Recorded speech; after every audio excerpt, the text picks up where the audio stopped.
Bertie Gordy, and his craziness and his madness, came up with the idea, ooh, Diane, let's go ahead and release all of Funny Girl's songs first before the soundtrack drops. You say what, nigga?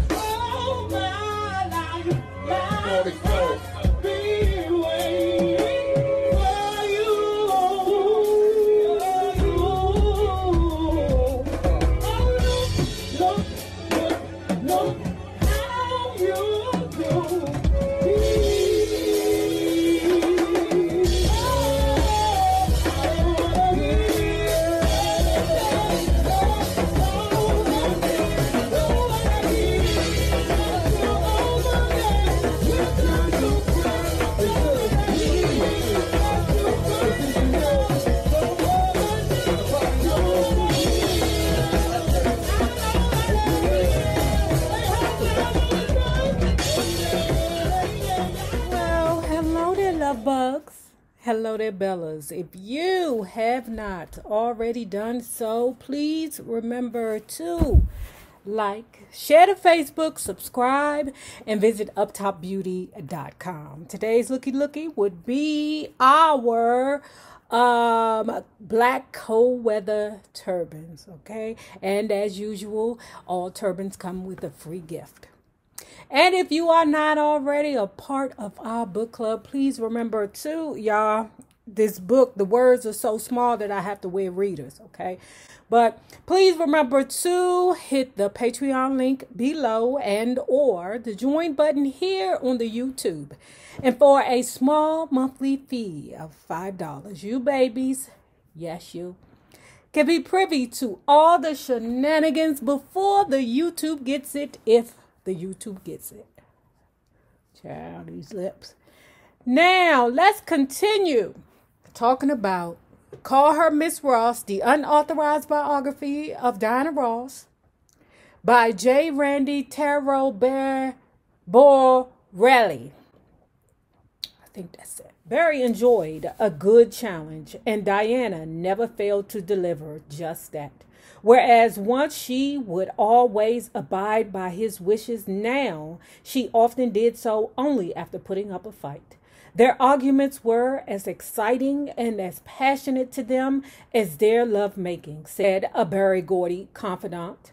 Barry knew that Diana was strong-willed and uncontrollable until he took her down. He knocked her down. It's making me feel like, well, maybe Bertie Gordy do got the magic touch, okay, in the bedroom, because when you look at him, you don't see much, okay?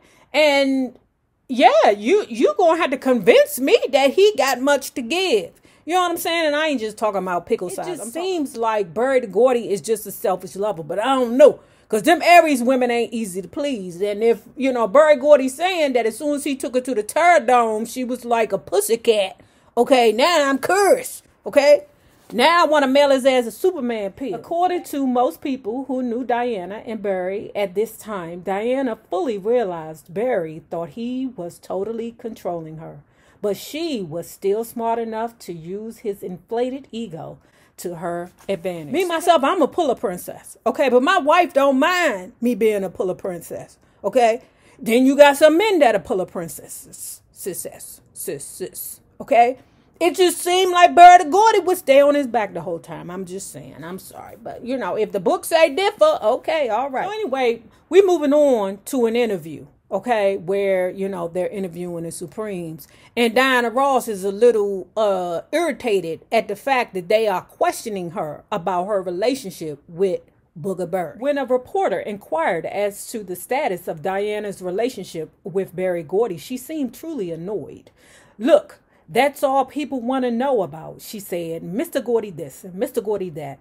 As far as I'm concerned, my relationship with Berry Bed Bug Bites is just nice and cool and going along well. And that's all I have to say on that subject. A big warm smile melted the edge from her answer. Girl, you can't be too nasty to them reporters, because they will turn that goddamn piece into some pieces. Okay, you gotta be nice to them reporters because they can, write it any way they choose to. Someone then asked Cindy how she was adjusting to the group's hectic schedule.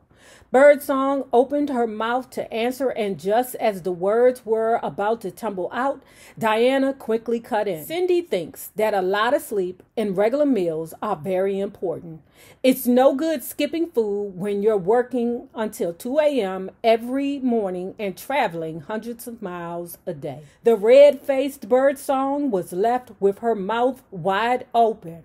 Casually, she leaned over to Diane and whispered in her ear, "Diane, I'd like to answer the questions that are directed at me, if that's all right with you." Mary, she knew better. She was quiet. "Mary, you ain't give that girl the specificals, okay? You ain't give that girl the prerequisites that you shut the F up and allow Diana to say everything." But I guess Cindy had to learn the hard way. Immediately after the press conference, Gordy asked Wilson and Birdsong to meet him in the lobby of the hotel. Okay, we ain't got to even speculate on what that conversation was about.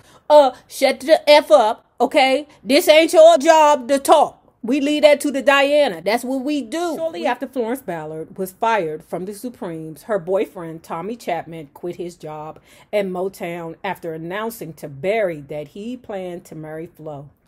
Later, Tommy said, "Barry told me that if I changed my mind about quitting, I always had a job." Petty.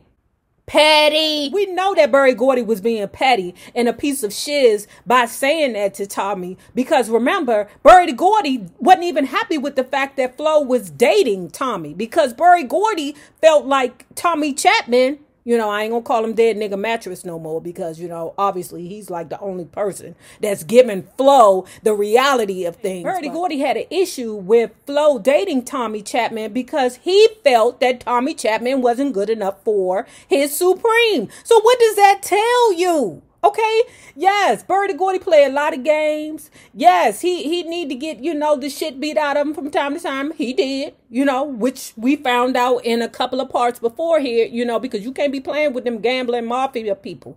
You can't be doing that and think you just gonna suave your way out of it. No, sir. When Tommy told Florence what Barry said, she was furious. Why is he being so nice all of a sudden?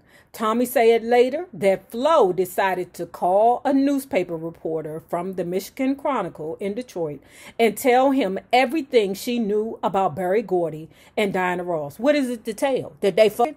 Okay. Okay, who don't know that they, hunching, all right? "I'm going to expose them both," she said to Tommy. "Girl, what are you talking about? They've been sleeping together for years," Flo said. So I'm telling everybody."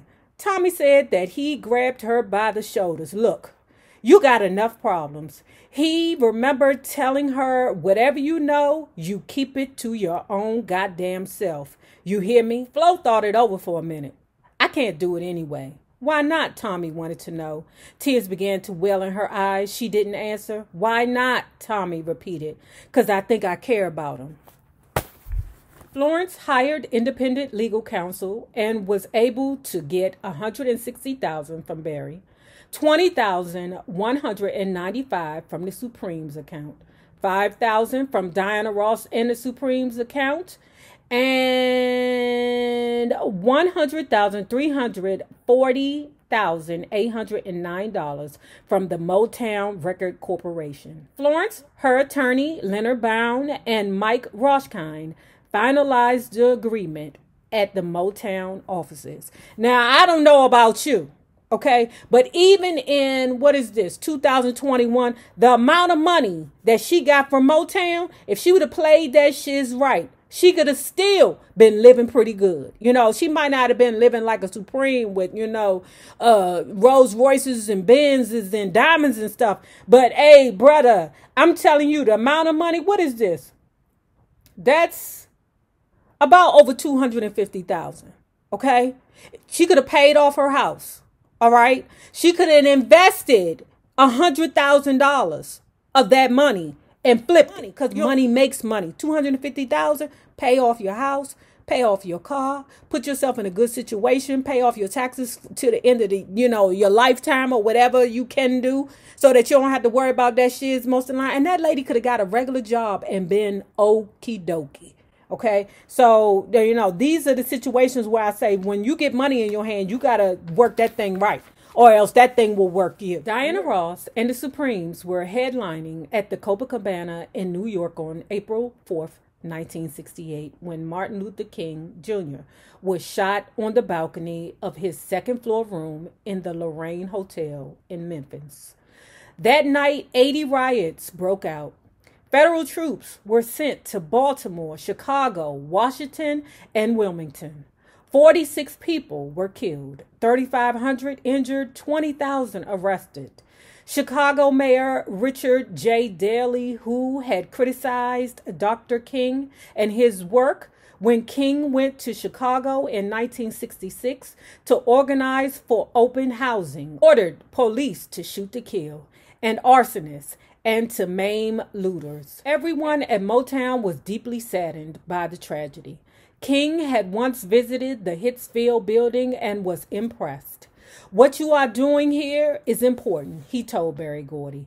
"History will show just how important." Without question, 1968 was the most violent year of the decade, with the assassination of Martin Luther King Jr. and then Robert Kennedy. The war in Vietnam had taken a turn for the worse. Considering the way the country was being rocked, public figures who were black were almost obligated to be involved, or to at least act as if they were. Gordy began experimenting with various concepts to contemporize the groups, and particularly Diana's persona.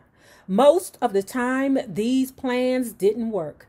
As much as Gordy and everyone else at Motown hated to admit it, though Diana Ross and the Supremes were a big concert draw, they were not appropriate spokespeople for any political causes because they were simply not that articulate. So now, with that being said, with that piece of information given, okay, I can conceptualize why there is normally one spokesperson for the group. Okay, because it's easier to get one person to be able to verbalize whatever it is that needs to be said about the group, opposed to,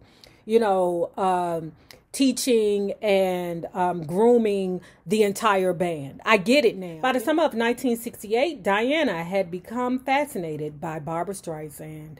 In the beginning, it was Barry who recognized that Streisand enjoyed the kind of pop appeal and worldwide popularity he wanted for Diana. He suggested "I Am Woman" from Funny Girl in one of the Supremes' acts.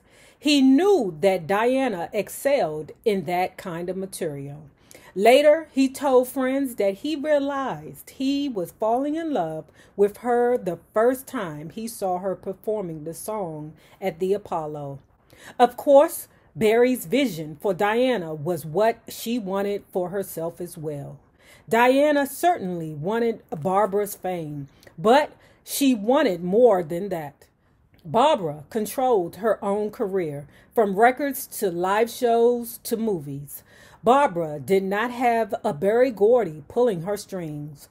Barbra had power and respect, and that's what Diana wanted too. What better way to start than by doing Streisand-styled music? There was no other Motown artist who could handle the dramatic theatrics of Broadway show tunes the way Diana could. Most seemed uncomfortable with any music other than rock and roll, but Diana settled in comfortably to all musical challenges. Diana always measured herself against Barbra Streisand. Diana always measured herself against Barbra Streisand. You know what's funny? That a lot of black artists around that time were aspiring to be like a Barbra Streisand. So remember in the Respect book by David Ritz, Smokey had made a suggestion that Aretha Franklin come on over to Motown, and C.L. Smoothie was like, hell no, not my daughter. You won't take my daughter over there with them niggas. My daughter is going over there to Columbia with Barbra Streisand. Diana always measured herself against Barbra Streisand. Marvin Gaye once said, "She's worked hard for everything she's achieved. If she had been white like Barbra Streisand, it would have been 100 times easier for her." Her older sister's name is Barbara. She's also very pretty and smart, and Diana had to compete against that also. We know that to be true because of the earlier parts of this book. It's August 1968. Funny Girl is fitting to come out. Funny Girl is one of my favorite Barbra Streisand movies. You hear me? Favorite. Like, in my mind, I am Funny Girl. Okay?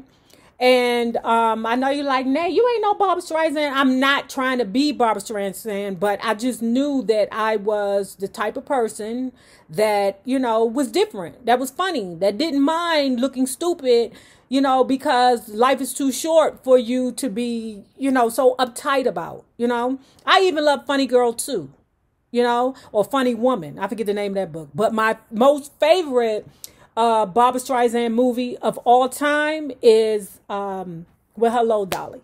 Hello, Dolly. Okay, guys, put below your favorite Barbra Streisand movie, because there's no way that you can be here and not like anything Barbra Streisand, right? I love Barbra Streisand. But anyway, Funny Girl fitting to come out. Okay, so Bertie Gordy and his craziness and his madness came up with the idea, ooh, Diane, let's go ahead and release all of Funny Girl's songs first before the soundtrack drops. You say what, nigga? You say what? Yes, let's release an album for the Supremes where they're doing the songs from Funny Girl. Child, you know that album was a flop. That album was a goddamn flop. And that's what they get. Okay, now Diana, she's innocent. She's just doing what Bertie Gordy tells her to do. You know, whether it's stupid or not, you know, this is the man that's leading her career to where she wants it to be. Okay, I mean, he did a good goddamn job, brother. He did. You know, he may have slept with your cousin, but he did a good job. The album flippity, flappity, flop. I just don't like the idea of her singing my songs, Barbra Streisand reportedly said of Diana. And with my musical arranger, the world doesn't need another Streisand. She was so particularly upset that Gordy had timed the album release to coincide with the upcoming movie. Diana and the Supremes sing and perform Funny Girl was regarded by most pop music critics as some kind of practical joke. And that's why that motherfucker flippity flopped. Why would he do that? Why would you do that? You run to the studio to create an album full of songs for Barbra Streisand's movie Funny Girl. Is she crazy? By the summer of 1968, the Supremes' recording career was in a slump for a number of reasons. First of all, with the exit of Holland Dozier Holland, Gordy wasn't sure how the company should rebound. Music had become much more aggressive. Also, Gordy really was preoccupied with Diana's Streisand fixation and simply not interested in the Supremes making hit records anymore. Considering that he is like, wait a minute, okay, you know, I don't really care about them other two bitches too much. Okay, they just there, right?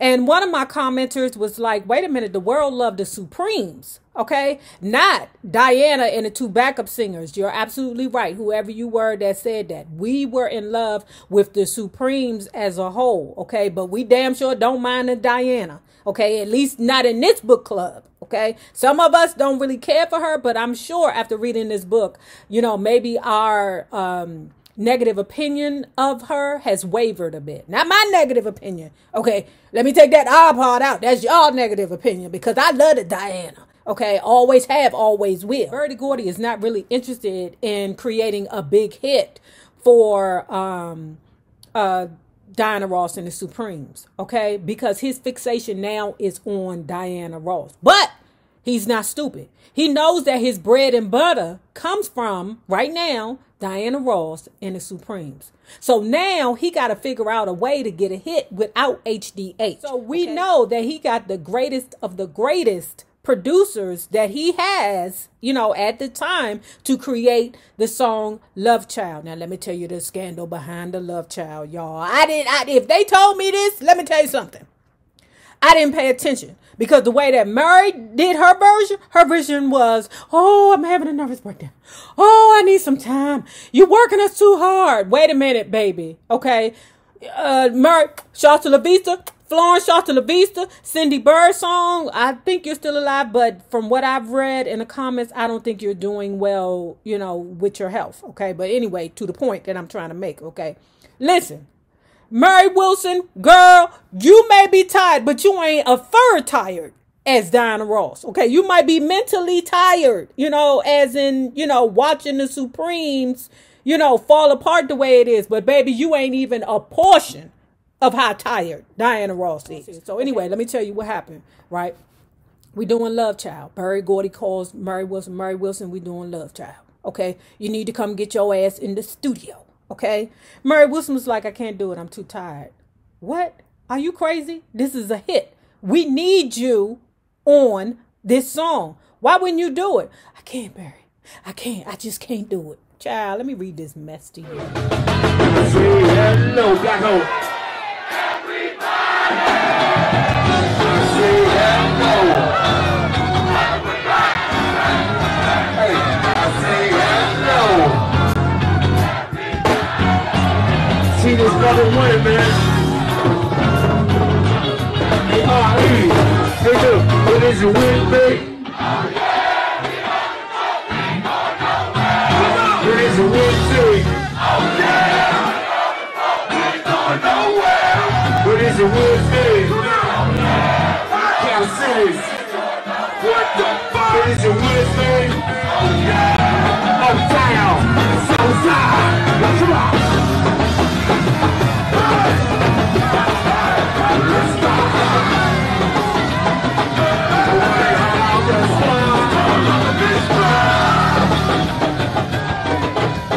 Now, if you have not already done so, please remember to like, share to Facebook, subscribe, and visit uptopbeauty.com.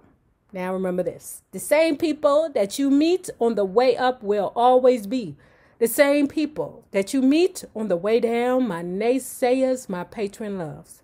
You babies, have a good one.